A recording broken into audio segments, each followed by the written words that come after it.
اٹھا رہے ہیں جعفر کا جنازہ، ہائے حسین کہہ کر آنسو بہا رہے ہیں۔ اللہ رب العزت بحق محمد و اہل بیت محمد علیہ السلام ہم سب کی اس عبادت کو اپنی بارگاہ میں قبول فرمائے۔ خالق لم یزل و لا یزال بحق ائمہ اہل بیت علیہ السلام اس مجلس کو، اس ذکر کو ہماری ہم سب کے مرحومین تمام شہداء ملت اور بالاخص ان مجالس کا انعقاد کرنے والے مومنین کے مرحومین کی بخشش کا ذریعہ قرار دے۔ خالق کائنات بحق حضرت امام جعفر صادق علیہ السلام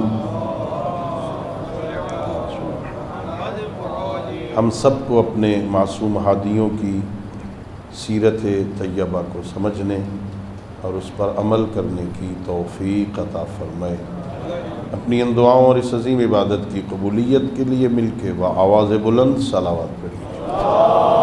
اللہم صلی علی محمد وعلی محمد یا زہرا۔ میرے محترم معزز اور مکرم سامعین، اللہ رب العزت نے اپنی تمام تر مخلوقات میں حضرت انسان کو اشرف المخلوقات بنا کے خلق فرمایا۔ اللہ رب العزت کی لاتعداد مخلوقات ہیں۔ اللہ نے جتنی مخلوقات کو خلق فرمایا ان میں سب سے افضل، سب سے اشرف، سب سے باعزت اللہ نے اولاد آدم کو قرار دیا۔ اللہ رب العزت کا ارشاد ہے قرآن مجید میں، وَلَقَدْ كَرَّمْنَا بَنِي آدَمَ، ہم نے اولاد آدم کو عزت عطا کی۔ خالق اولاد آدم کو باعزت قرار دے رہا ہے۔ اس انسان میں اللہ نے بہت ساری خواہشات رکھی، بہت ساری طاقتیں اللہ نے رکھی ہیں۔ کل میں نے ضمناً عرض کیا تھا، ایک عقیدہ ہے، کچھ جبر کے قائل ہیں، کچھ بالکل تفویض کے قائل ہیں۔ کچھ لوگوں کا عقیدہ یہ ہے کہ انسان مجبور محض ہے، انسان کے اپنے افعال میں اس کا اپنا کوئی کردار نہیں ہے، اللہ اس سے سب کچھ کرواتا ہے۔ اور بعض حضرات کا خیال ہے سب کچھ انسان خود کرتا ہے، اللہ رب العزت کا اس میں کوئی دخل نہیں ہے۔ مکتب اہل بیت علیہ السلام میں اور حضرت امام جعفر صادق علیہ السلام نے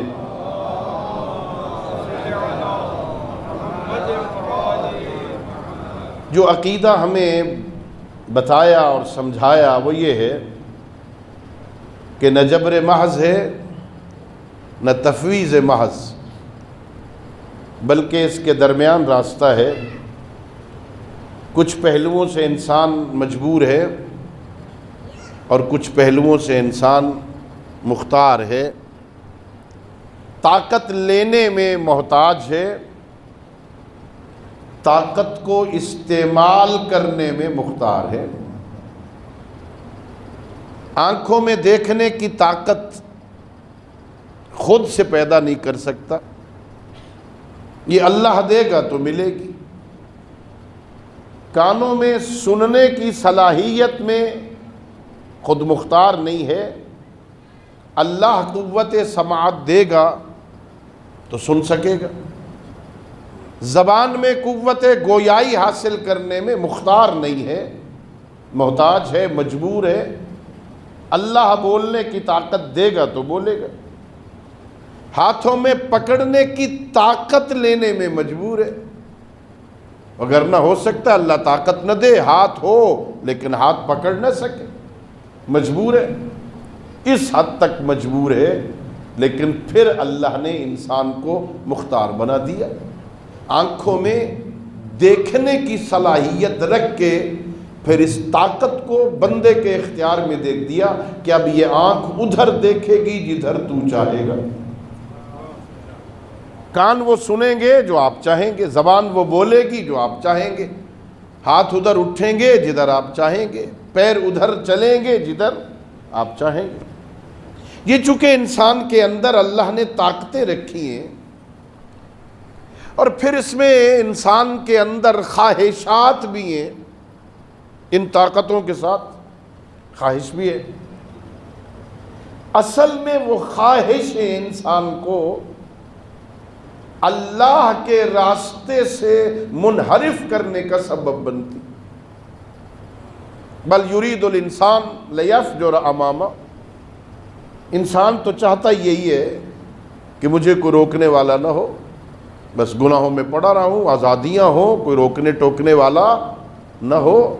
انسان تو آزادیاں چاہتا ہے، اور اگر ایسا معاشرہ ہو جائے جس میں ہر انسان بالکل آزاد ہو، اسے کوئی روکنے والا نہیں، اسے کوئی منع کرنے والا نہیں، اسے کوئی نہیں کرنے والا نہیں، اسے کوئی امر بالمعروف نہیں کرتا، اسے کوئی نہی عن المنکر نہیں کرتا، تو آپ دیکھیں گے وہ معاشرہ بھی فاسد ہو جائے گا، اور وہ فرد بھی معاشرے کے لیے مصیبت بن جائے گا۔ یہاں پہ آ کے میدان وسیع ہوتا ہے، انسان کے اندر اللہ نے طاقتیں رکھی ہیں، خواہشات رکھی ہیں اللہ نے۔ سوال یہ ہے ان غرائز اور ان خواہشات پر کنٹرول کیسے حاصل کیا جائے؟ یہ خواہشات غلط راستے پہ بندے کو نہ لے جائیں، کیا راستہ ہے، کیا طریقہ ہے؟ علماء نے بڑی تفصیل سے اس پر بحث کی ہے، ظاہر ہے میرے پاس وقت نہیں ہے، ایک مجلس میں کتنی گفتگو ہو سکتی ہے اس موضوع پہ۔ بعض حضرات کا خیال ہے عقل غرائز اور خواہشات نفسانیہ سے بچنے کے لیے کافی ہے۔ عقل بندے کو اتنا بتا دے یہ کام اچھا ہے، یہ برا ہے، یہ حسن ہے، یہ قبیح ہے، بس بندے کو اتنا پتہ چل جائے یہ اچھا ہے، یہ برا ہے، بس یہ اچھا کر لے گا، برائی چھوڑ دے گا۔ بعض حضرات کا خیال ہے صرف عقل جو حسن اور قبح اشیاء میں تمیز پیدا کر دیتا ہے، بس وہی خواہشات سے، غرائز سے، برے کاموں سے روکنے کے لیے کافی۔ اور بعض حضرات کہتے ہیں نہیں، اس سے ایک قدم اور آگے، صرف حسن و قبح اشیاء کا علم ہونا کافی نہیں، بلکہ اس سے آگے عقل کے ساتھ علم کا ہونا بھی ضروری ہے، جو بتائے انسان کو اس اچھے کام میں مصلحت کیا ہے، اس برے کام میں مفسدہ کیا ہے۔ اچھائی اور برائی کے ساتھ یہ بھی پتا ہو بندے کو کہ اس اچھائی کرنے سے انسان کو ملے گا کیا، برائی کرنے سے انسان کو نقصان کیا ہوگا۔ یہ علم کام کرتا ہے جو حسن اور قبح کی تمیز دینے کے ساتھ ساتھ انسان کو مصلحت اور مفسدہ پر مرتب ہونے والے اعمال سے بھی انسان کو آگاہ کرتا ہے۔ اگر میں نے یہ کام کیا، اچھا کام کیا، تو اس پر کون سی نعمت مرتب ہوگی، اور میں نے برا کام کیا تو کون سی مصیبت بندے پہ آن پڑے گی۔ یہ علم ہے جو انسان کو برائیوں سے روکتا ہے کہ مصلحت اور مفسدہ کا علم بھی ساتھ ہو جائے۔ اب اس سے آگے بھی ہے، بعض حضرات کہتے ہیں صرف علم کا ہونا بھی کافی نہیں ہے، بلکہ علم کے ساتھ ساتھ قانون بھی ہونا چاہیے، ورنہ اگر صرف علم کافی ہو، قانون نہ ہو، قانون نافذ کرنے والا کوئی نہ ہو، تو صرف جان لینا برائیوں سے رکنے کے لیے کافی نہ ہو۔ بہت سارے بندے بیچارے تقریر سن کے ڈر جاتے ہیں کہ کوئی دن ہوگا، ایک دن آئے گا جس دن سزا ملے گی، وہاں کوئی قانون نافذ کرے گا، تم کیا کر کے آئے ہو کیا نہیں کر کے آئے ہو، جو برائیاں لے کے جائے گا اسے یہ سزا ملے گی، یہ جرمانہ ہوگا، یہاں پر اتنی مشکل ہوگی، ایسے ماحول میں رکھا جائے گا جہاں آگ ہوگی، جہاں مصیبتیں ہوں گی، ڈر کے رک جاتے ہیں۔ تو کہتے ہیں اس کا مطلب ہے قانون کا ہونا۔ میری بات سمجھ آ رہی دوستوں؟ بعض حضرات کہتے ہیں اس سے بھی آگے صرف قانون کا ہونا بھی کافی نہیں ہے، قانون نافذ کرنے والا بھی ہونا چاہیے، اور پھر بعض کہتے ہیں اس سے بھی آگے کہ قانون کے ساتھ ساتھ بندے کا ایمان بھی ہونا چاہیے۔ صرف قانون کافی نہیں ہے، ایمان بھی ہونا چاہیے۔ پھر ایمان کی بھی کئی قسمیں، ایک ایمان علمی ہے، ایک ایمان عملی ہے، ایک ایمان قلبی ہے، بہت سارے مرتبے ہیں، میدان وسیع ہے، گفتگو لمبی ہو جائے گی۔ ایک ذریعہ برائیوں سے بچنے کا علم اور تربیت، اور دین مبین اسلام نے علم کو بہت اہمیت دی۔ دنیا میں جتنے مذاہب موجود ہیں، دنیا میں جتنے مسالک موجود ہیں، ان مذاہب میں واحد مذہب اسلام ہے جس کی پہلی وحی علم سے ہوتی ہے۔ بسم اللہ الرحمن الرحیم، اقرأ بسم ربک الذی خلق خلق الانسان من علق اقرأ وربک الاکرم الذی علم، جس نے سب کچھ سکھا دیا تجھے۔ پہلی وحی علم سے ہوتی، یہ دین مبین اسلام کی خصوصیت، جس کی پہلی وحی جو پیغمبر پہ آتی ہے غار حرا میں، وہ اس کا آغاز علم سے، اقرا پڑھو، آغاز ہے یہاں سے، پڑھو۔ اور پھر جب اسے مبعوث میں رسالت کرتا ہے خالق، تو اہداف بعثت پیغمبر میں پہلی غرض بعثت بیان کرتا ہے۔ هو الذی بعث فی الامیین رسولا منہم یتلو علیہم آیاتہ ویزکیہم ویعلمہم الکتاب والحکمہ۔ اللہ وہ ہے جس نے امیین میں رسول بھیجا جو ان پر میری آیات کی تلاوت کرتا ہے، ان کا تزکیہ نفس کرتا ہے، انہیں کتاب اور حکمت کی تعلیم دیتا ہے۔ دین مبین اسلام کی عظمت یہ بعثت پیغمبر کی غرض و غایت، اللہ نے علم کتاب اور حکمت کی تعلیم کے لیے مبعوث برسالت کی، اور خود پیغمبر فرماتے ہیں بعثت للتعلیم،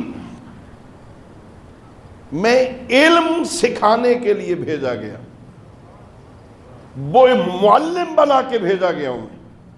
بعثت لأتمم مکارم الاخلاق، اتنی تاکید علم حاصل کرنے کی شاید کسی مذہب میں ہو جتنی اسلام میں ہے، کہ ہمارا نبی فرمائے اطلب العلم من المہد الی اللحد۔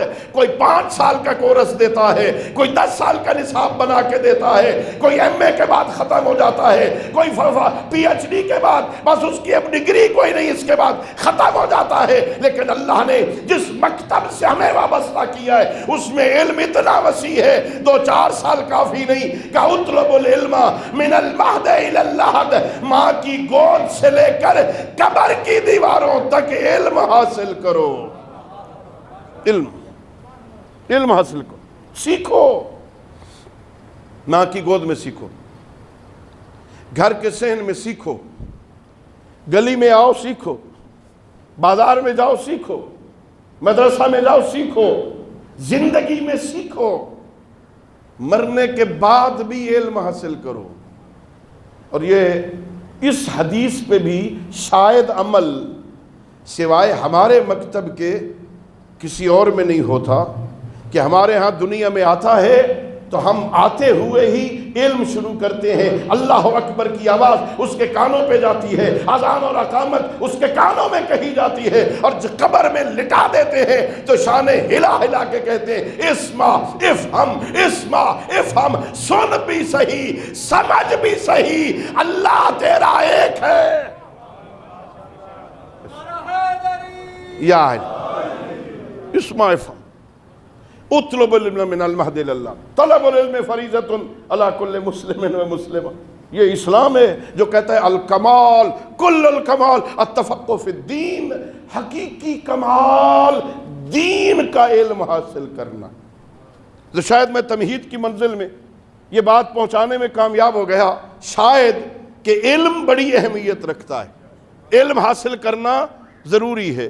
جتنی اہمیت علم کی دین مبین اسلام میں ہے اتنی کہیں اور نہیں ہے، اور پھر جتنی اہمیت مکتب اہل بیت میں ہے اتنی کہیں اور نہیں ہے، اور یہ میرے مکتب کا اعزاز ہے۔ عزیز و ناز کیا کرو، فخر کیا کرو، اللہ نے ہم پر احسان کیا ہے نا، اللہ نے ہم پہ کتنا کرم کیا ہے۔ اللہ نے نبی دیا ہے تو مدینۃ العلم ہے، امام دیا ہے، باب مدینۃ العلم دیا ہے۔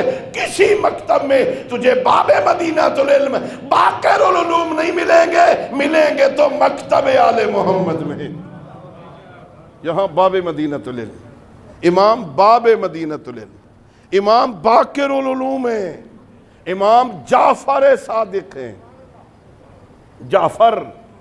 جعفر نہر کو کہتے ہیں، نہر کو، جعفر کا معنی نہر ہے۔ جنت میں بہنے والی نہروں میں سے بھی ایک نہر کا نام جعفر ہے۔ آپ کو جعفر آپ کا نام اس لیے رکھا گیا کہ ایسی علم کی نہر ہوگی جس سے کئی پیاسے سیراب ہوں گے، ہزاروں کی تعداد میں۔ اور میں مطالعہ کر رہا تھا، آج میری نظر سے گزرا 4600 صحابہ ہیں ہمارے 11 اماموں کے، 12ویں کے امام تو ابھی تشریف لائیں گے انشاءاللہ، 11 اماموں کے صحابہ کی تعداد 4600 ہے جنہوں نے کسب فیض کیا ائمہ سے، ان میں صرف امام صادق کے 4000 شاگرد ہیں، اکیلے امام کے، اکیلے ایک امام کے 4000 شاگرد۔ اور یہ بہت بڑا معجزہ ہے میرے امام کا۔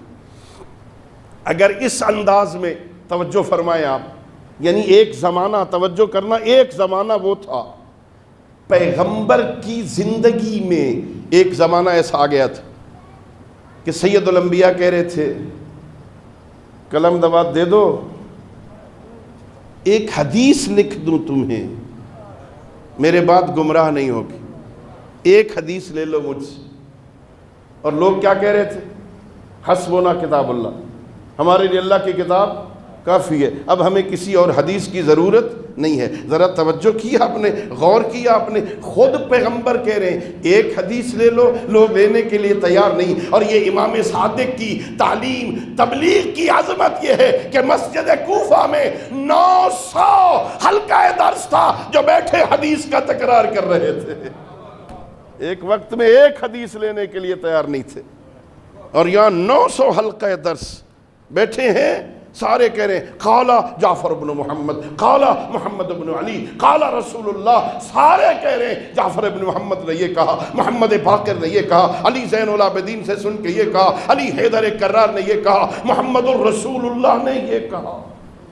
ایک وقت میں 900 حلقہ درس، حضرت امام کی خدمات، اس انداز میں علم پھیلایا۔ کوئی سوال کرے تو صحیح، کوئی آئے تو صحیح دربار میں۔ 2 مدرسے قائم کیے میرے آقا نے، ایک مدرسہ مدینہ میں، ایک مدرسہ کوفہ میں، مسجد کوفہ میں، مدینہ میں اور مسجد کوفہ میں۔ شاگرد پیدا کی، خود بیٹھ کے لوگوں کو درس دیتے تھے۔ دنیا کے معلم میں اور میرے ائمہ کے معلم میں فرق ہے۔ دنیا کے معلمین میں اور میرے ائمہ میں فرق یہ ہے، کوئی شاگرد کسی استاد کے پاس جائے گا نا تو شاگرد پابند ہے کہ وہ استاد کی زبان سیکھے۔ توجہ نہیں ہے آپ نے فرمائی؟ میں یہاں سے ایران پڑھنے گیا، میں پابند ہوں میں فارسی سیکھوں، استاد پابند نہیں ہے وہ اردو میں پڑھائے۔ ہمارے طلبہ نجف اشرف کے طالب علم پابند ہیں کہ عربی سیکھیں، استاد پابند نہیں کہ ان کی زبان میں پڑھائے۔ یہ طالب علم پابند ہیں استاد کی زبان سیکھیں، استاد اپنی زبان میں پڑھاتا ہے، اور اللہ نے مجھے امام وہ عطا فرمائے ہیں جو جس زبان کا آتا اسے اس کی زبان میں پڑھاتے تھے۔ اللہ نے یا علی، اللہ نے ایسے امام عطا فرمائے، جو آتا تھا اللہم صلی علی محمد وعلی محمد وعجل، جو آتا جس زبان کا آتا اسے اس کی زبان میں پڑھاتے تھے۔ امام علیہ السلام کی صفات میں سے ایک صفت یہ ہے کہ اسے اپنی رعیت کی ساری زبانوں کا علم ہونا چاہیے۔ ہاں، اللہ اکبر۔ ایک روایت میں نے پڑھی حضرت امام علی نقی علیہ السلام، ذرا اس سے بھی بلند تر صلوات پڑھ دیجیے، اللہم صلی علی محمد وعلی محمد وعجل۔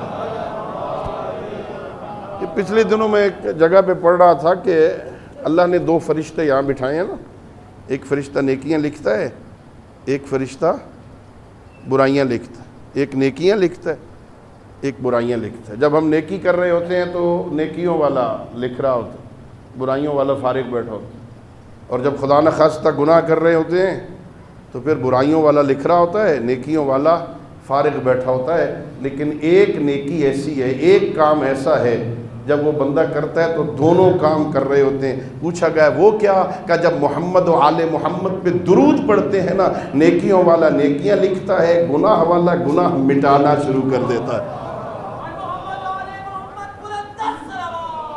اللہم صلی علی محمد وآل محمد وعجل فرج۔ امام کی خدمت میں ایک شخص آیا، ابو ہاشم جعفری، میرے امام کا شاگرد ہے، امام کی خدمت میں بیٹھا۔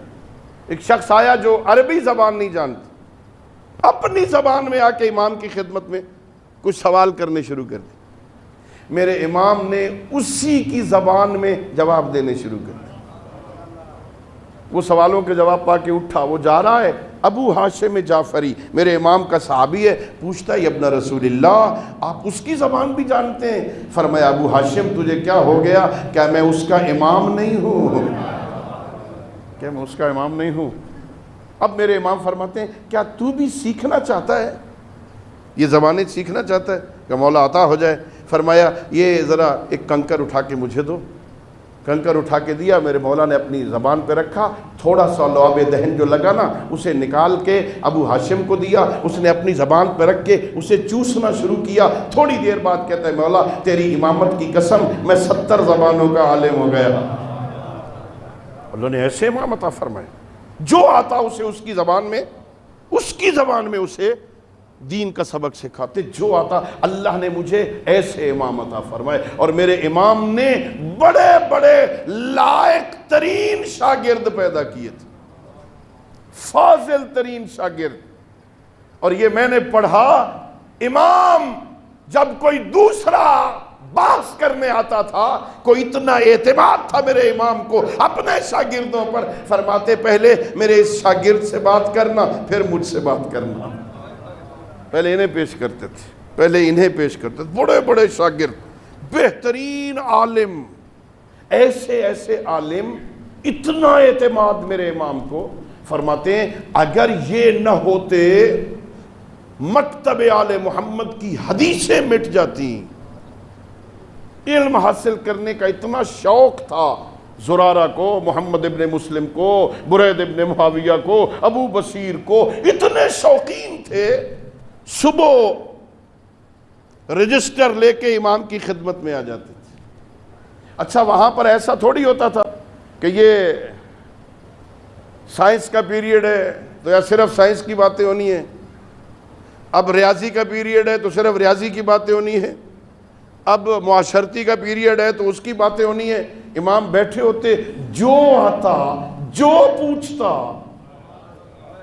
امام اسے بتاتے، کوئی فقہ کا مسئلہ، کوئی وراثت کا مسئلہ، کوئی سائنس کا مسئلہ کوئی پوچھتا، کوئی طب کا مسئلہ پوچھتا، میرے مولا اسے بیان کرتے تھے اور وہ لکھتے جاتے تھے، سارا دن لکھتے تھے۔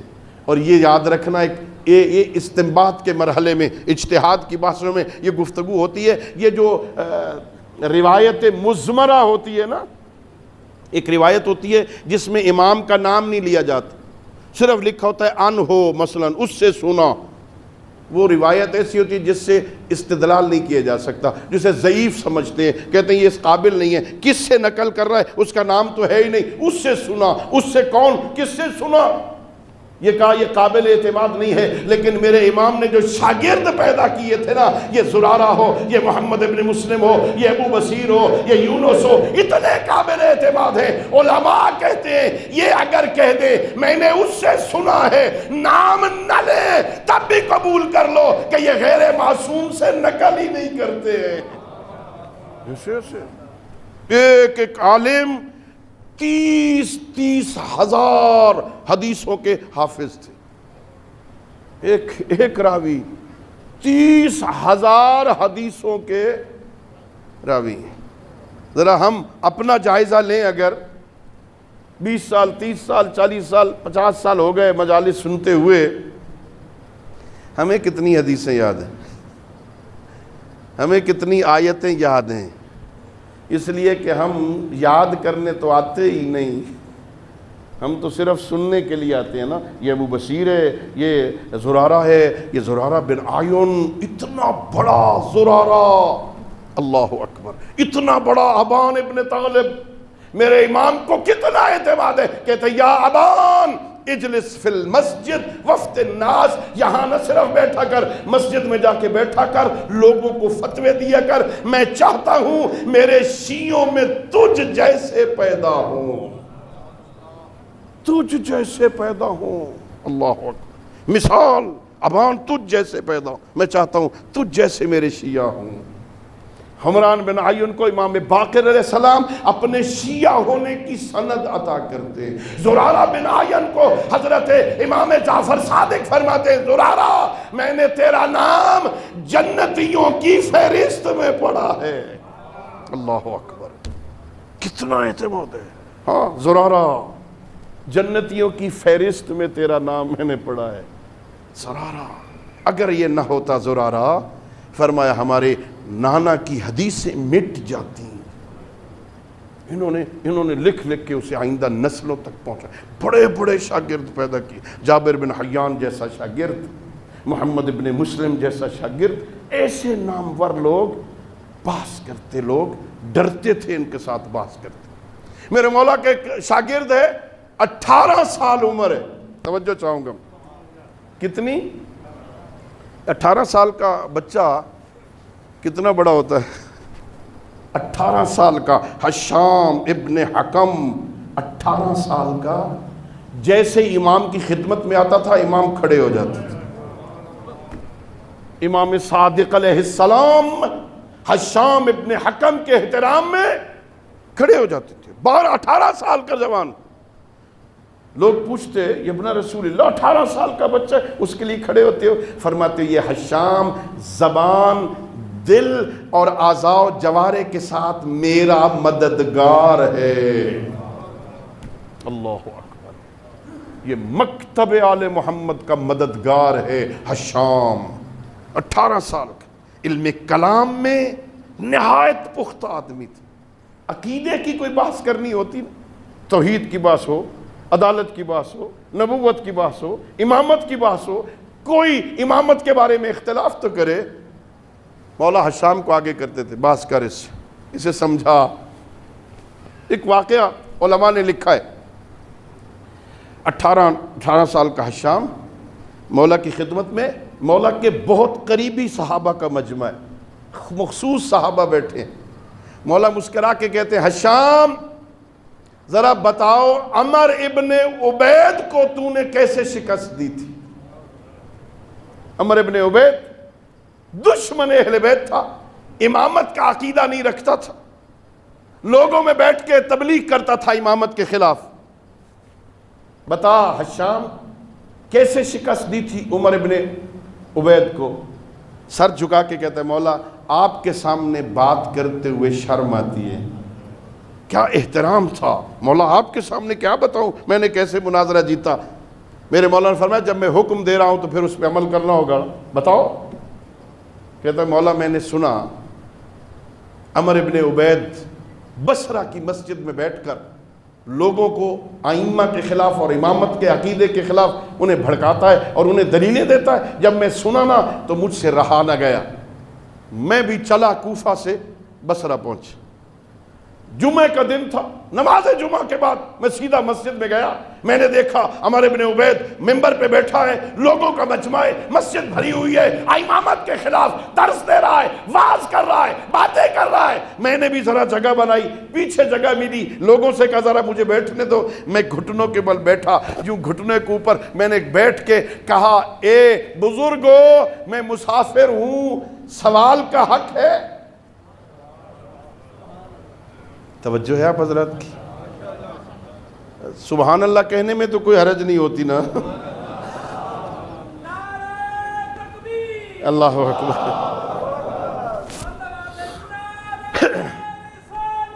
یا رسول اللہ،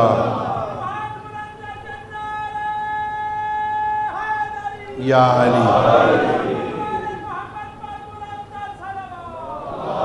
اللہم صلی علی محمد وعلی محمد. بزرگوں مجھے سوال کرنے کا حق ہے. کہاں؟ پوچھو کیا پوچھنا چاہتے ہو. کہا بتاؤ آپ کی آنکھیں ہیں. کہا کیسے سوال کر رہے ہو بھائی، دیکھ نہیں رہے ہو آنکھیں ہیں، یہ کیا سوال ہے احمقانہ. کہا بھائی میرے تو ایسے ہی سوال ہیں، اگر جواب دینا ہے تو 2-4 سوال کرنے ہیں اور اگر ناراض ہونا ہے تو پھر میں چھوڑ دیتا ہوں. کہ نہیں اچھا پوچھنا چاہتے ہو جو پوچھ کیا پوچھنا چاہتے. کہ آپ کی آنکھیں ہیں، امامت کا منکر ہے. توجہ چاہوں گا میں، امامت کا منکر ہے. آپ کی آنکھیں ہیں؟ کہیں کیا کام کرتے ہو آنکھوں سے، کیا کام لیتے ہو؟ کہ دیکھتا ہوں اور کیا کرتا ہوں. کہ اچھا یہ تمہارے کان ہیں؟ کہیں یہ کان سے کیا کام لیتے ہو؟ کہ سنتا ہوں. کہ زبان ہے، منہ ہے؟ کہ ہے. زبان سے کیا کام لیتے ہو؟ کہ ذائقے چکھتا ہوں. کہ یہ ہاتھ ہے تمہارے؟ ہاتھ عبدی صاحب توجہ ہے، یہ آپ کے ہاتھ ہیں؟ کہ ہے. ہاتھوں سے کیا کام لیتے ہو؟ کہ چیزوں کو پکڑتا ہوں. پیر ہیں؟ کہاں ہیں؟ کیا کام کرتے ہو؟ کہ چلتا ہوں اس کے ذریعے سے. کہ اچھا یہ بتا دل ہے تیرا؟ دل؟ کہ دل ہے. کہ دل سے کیا کام لیتے ہو؟ کہ دل سے یہ کام لیتا ہوں جب ان اعضاء پر کہیں شک طاری ہو جائے تو میں اس شک کو دل پہ پیش کرتا ہوں، جو دل اس شک کو رفع کر دیتا ہے. اللہ اکبر، اللہ اکبر. کیا کہا تو نے؟ اعضاء جب شک میں مبتلا ہوں تو ان کے شک کو ختم کرنے کے لیے ان کی بات دل پہ پیش کرتا ہے. دل اللہ نے بنایا ہے تاکہ تیرے اعضاء کے شک کو ختم کرے. کہاں؟ یہ آپ نہیں دیکھتے کبھی زبان پہ کوئی چیز لگاؤ چیک کرنے کے لیے ذائقہ کیا ہے، یہ تھوڑا آنکھیں بند کر کے سوچتے ہیں نا، یعنی پتہ نہیں چل رہا ذائقہ کیا ہے، ہم دل پہ پیش کرتے ہیں، دل تھوڑی دیر بعد بتاتا ہے.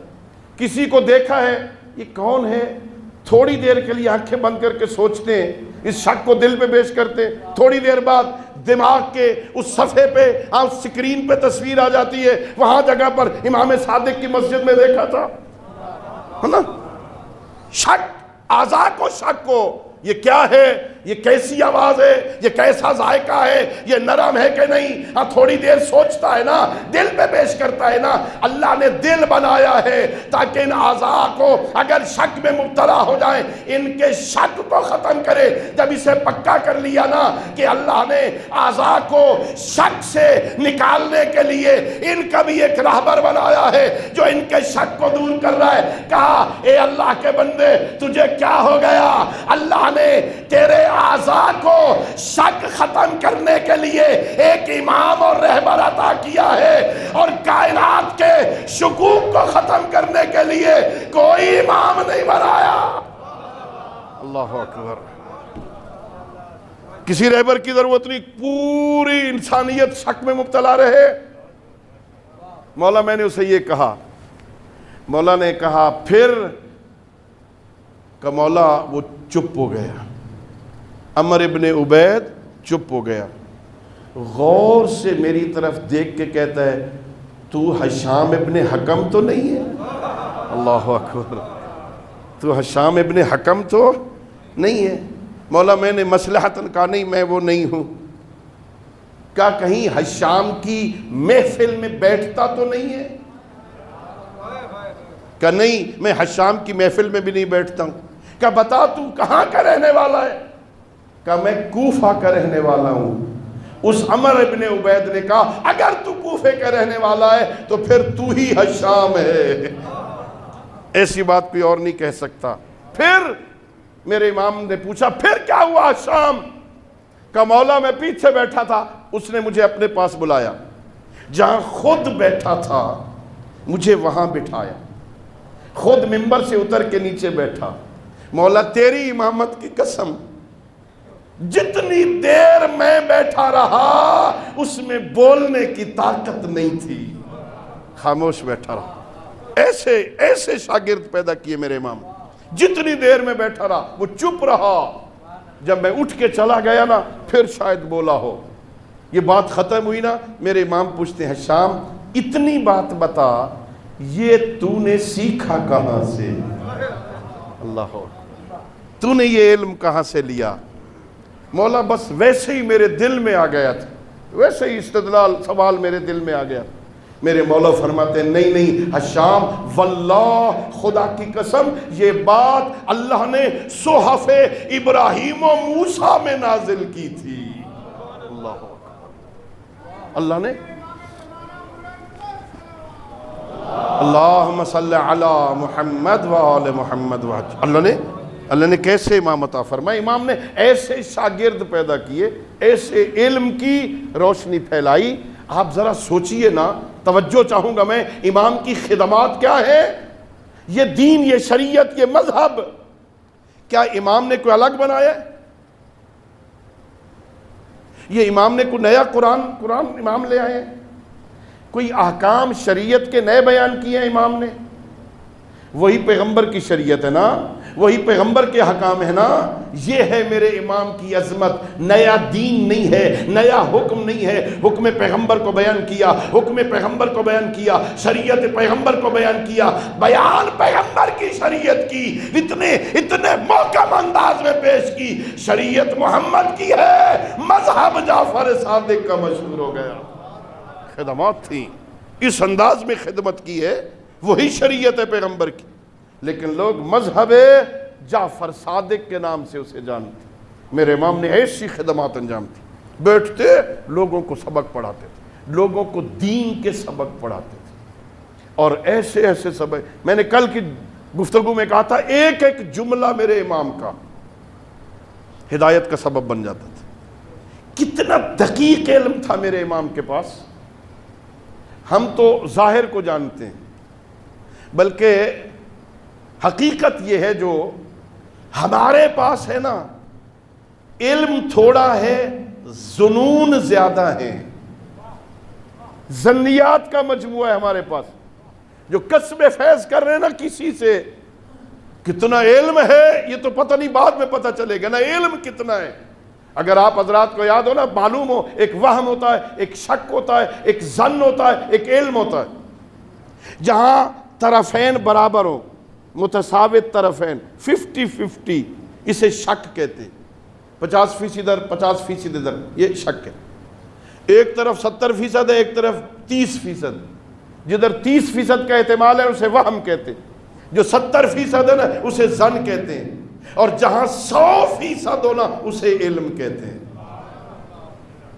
اللہ نے میرے ائمہ کو علم عطا کیا تھا، ان کے پاس علم تھا، علم، اور پھر انہوں نے وہ علم اپنے شاگردوں تک منتقل کیا تھا۔ 100% ذرہ برابر بھی دوسری مخالف سمت کا احتمال نہیں ہے۔ کیسا علم، ایک ایک جملے سے ہدایت کر دیتے تھے، ایک جملے سے۔ بہت بڑا آدمی ہے، بہت بڑا۔ ایک بوتل لیے، بوتل میں مٹی ڈالی، مٹی میں پانی ڈالا ہے، اس بوتل کا منہ ڈھکن بند کر دیا ہے۔ کچھ عرصے کے بعد مٹی جو خراب ہوئی اس سے کیڑے پیدا ہو گئے. بوتل اٹھا کے گلیوں میں پھرتا ہے، ان کیڑوں کا خالق میں ہوں،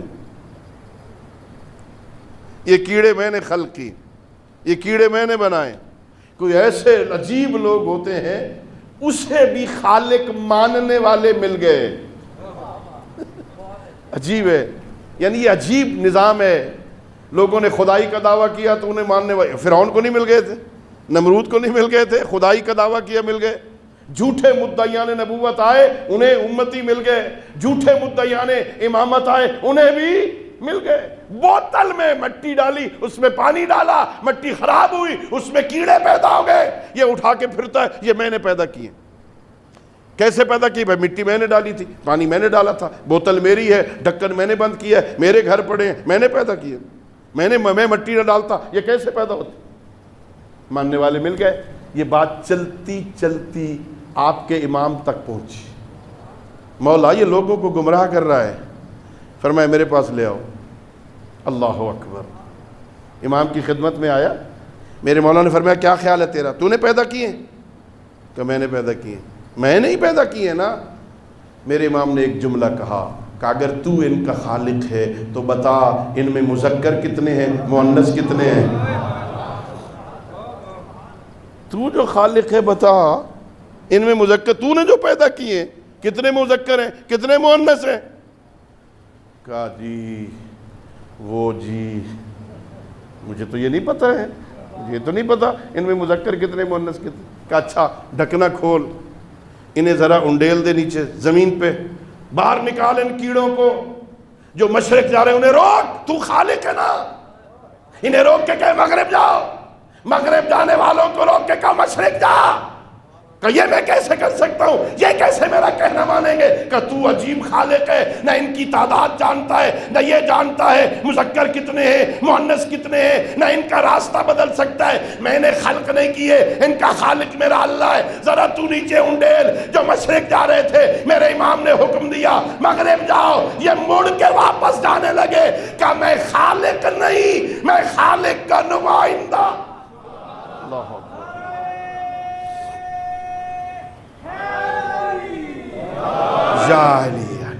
اللہ اللہ نے ہم پہ کرم کتنا کیا ہے. اللہ نے بیٹھ جاؤ، تشریف رکھو، بیٹھ جاؤ، صلوات پڑھیے بآواز بولو.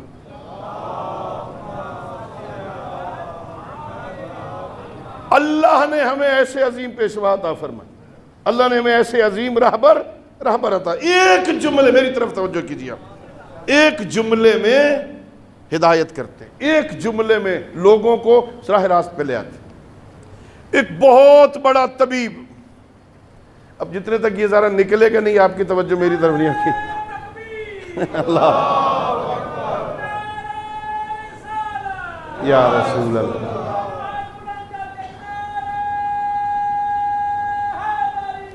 یا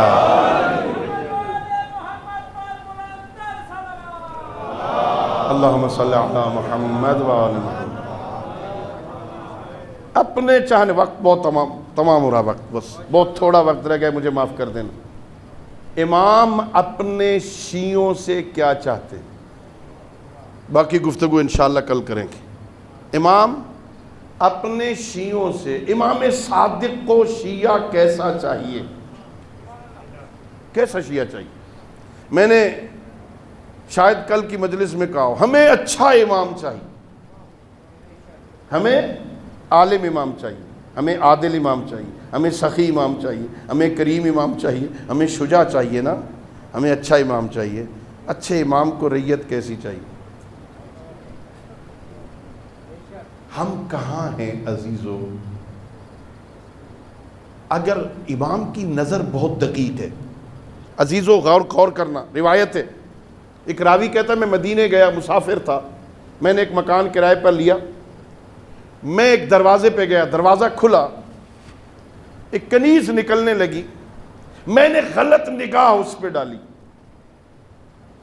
میں شام کو امام کی خدمت میں آیا، میرے امام مجھے دیکھ کے کہتے ہیں سن، ہماری ولایت بغیر تقوی کے حاصل نہیں ہوتی. وہ کہتا میں تڑپ گیا، جہاں یہ میں نے نظر دوڑائی تھی وہاں امام تو نہیں تھے، میں نے تو امام کو نہیں بتایا تھا، میرے امام مجھے دیکھ کے کہتے سن، ہماری ولایت، ہماری محبت تقوی کے بغیر حاصل نہیں ہوتی۔ کیا کرتا پھرتا ہے مدینے کی گلیوں میں؟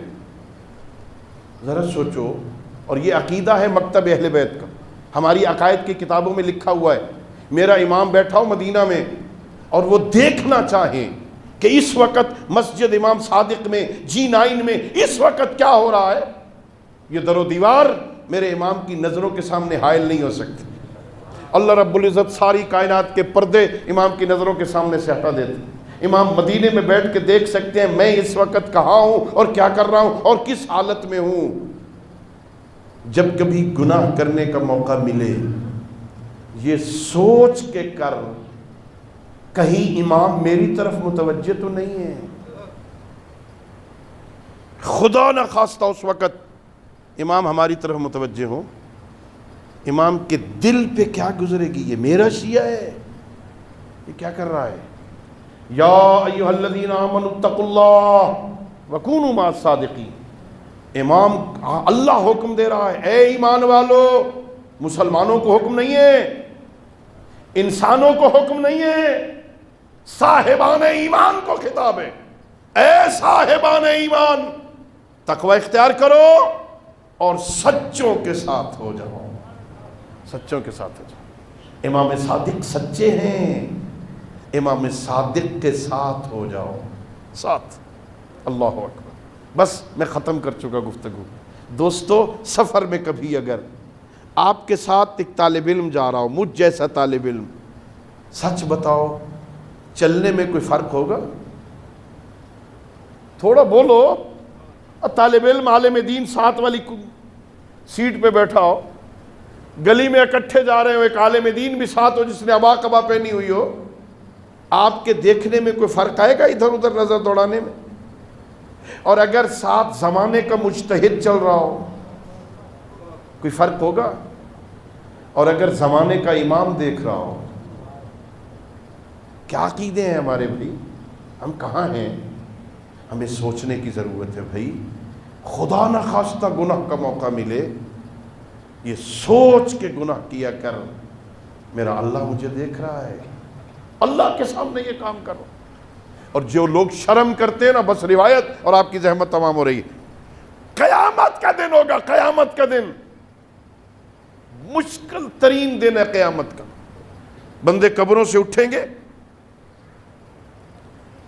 یوم یفر المرء من اخیہ و امہ و ابیہ و صاحبتہ و بنیہ، اللہ قرآن میں کہہ رہا ہے اس دن لوگ ماں سے، باپ سے، بھائی سے، بیوی سے، بہنوں سے، دوستوں سے بھاگ رہے ہوں گے۔ ابا دیکھ نہ لے، اماں دیکھ نہ لے، بیٹیاں دیکھ نہ لے، زوجہ دیکھ نہ لے، چھپتا پھرتا ہے۔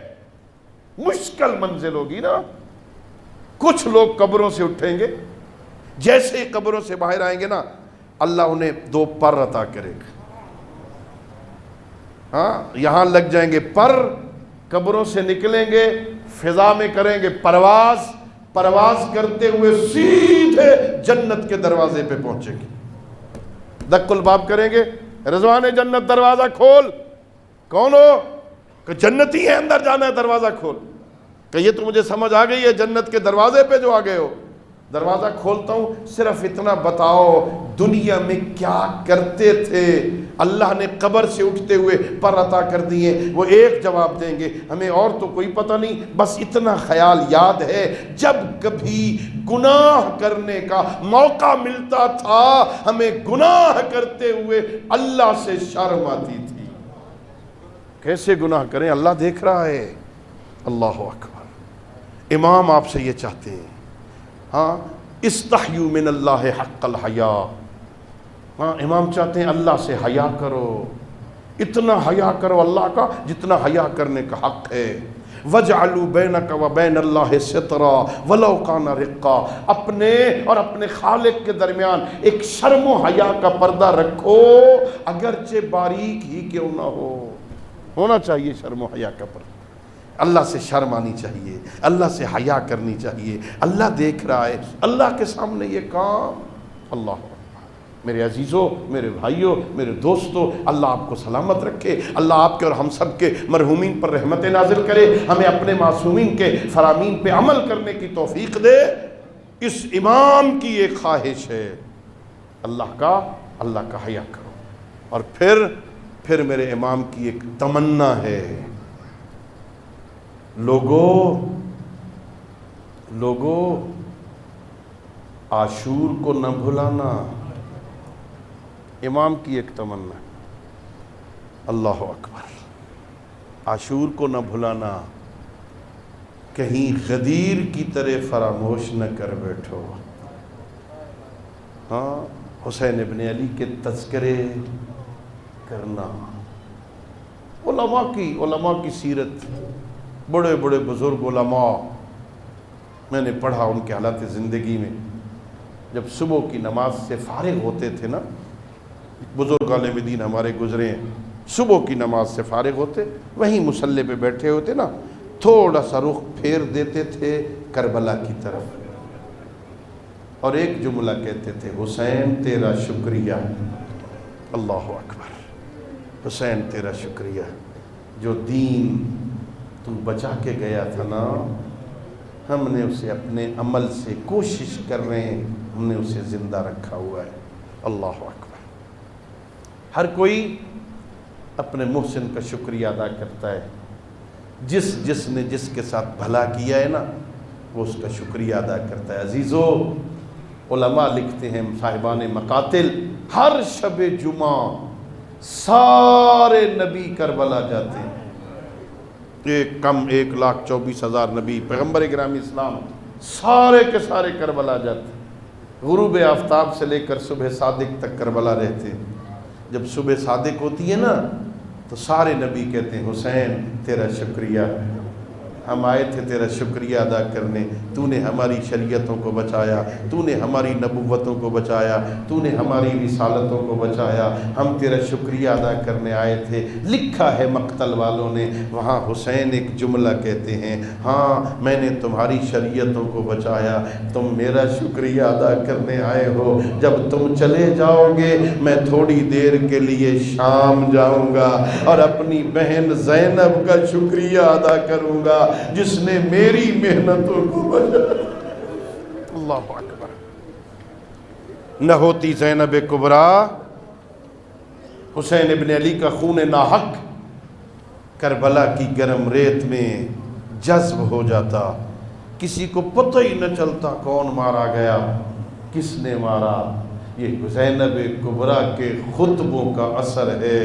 آج پوری دنیا میں جو حسین حسین ہو رہا ہے نا، یہ زینب کبریٰ کے بے رضا خطبوں کا اثر ہے۔ وہاں سے گزری جہاں سے گزرنے کے لائق نہ تھی۔ کہاں علی کی بیٹی زینب، کہاں شرابیوں کا مجمع، کہاں کوفے کے ہجوم، کہاں شام کے دربار۔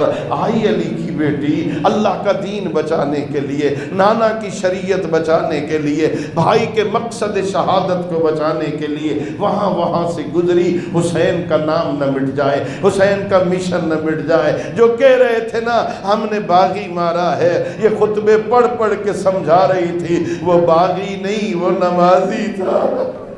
اللہ اکبر، لوگوں کو بتا رہی تھی، ہاں اس انداز میں حسین کے مشن کو آگے بڑھا رہی تھی۔ عزادارو آئی وہاں جہاں آنے کے لائق نہ تھی۔ عزادارو بازار سے گزر رہی علی کی بیٹی، صرف ایک روایت اور آپ کی زحمت تمام ہے، میری آقا زادی بازار میں آئی، ایک بی بی ہے جو مکان کی چھت پہ کھڑی ہے، اس نے دیکھا اس قیدن کے ساتھ ایک 4 سال کی بچی ہے، پیاس کی وجہ سے ہونٹ خشک ہو گئے ہیں، جلدی سے پانی کا جام بھرا اور بازار میں آ کے کہتی ہے، قیدن تیری بچی کو پیاس لگی ہے، میں پانی کا جام لے آئی ہوں، تیری بچی کو پانی پلاؤں گی، لیکن ایک شرط ہے، میرے نبی کہا کرتے تھے اللہ قیدیوں کی دعا قبول کرتا ہے، پہلے میری دعائیں ہیں۔ ایک قیدن پہلے میری دعائیں کر. علی کی علی بیٹی نے کہا پہلے اپنی دعائیں کروا لے پھر میری بچی کو پانی پلانا. کہ قیدن پہلی دعا ہے دعا کر جس طرح تیرا گھر اجڑا ایسے میرا گھر نہ اجڑے. زینب کبریٰ نے آمین کہا. کہ قیدن دوسری دعا کر جس طرح تیرے بچے یتیم ہوئے ایسے میرے بچے یتیم نہ ہو. علی کی بیٹی نے آمین کہا.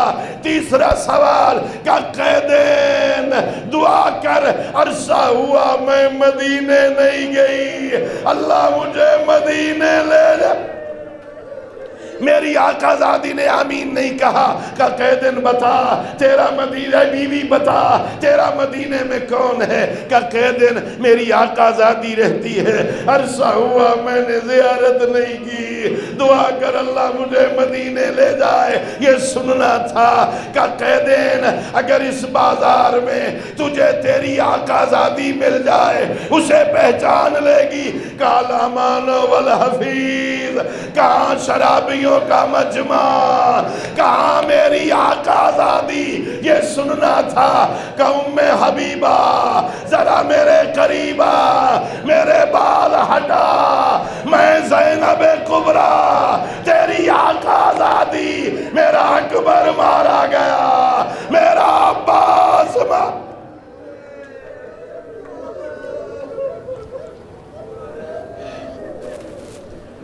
اللہ لعنت اللہ علی القوم الظالمین.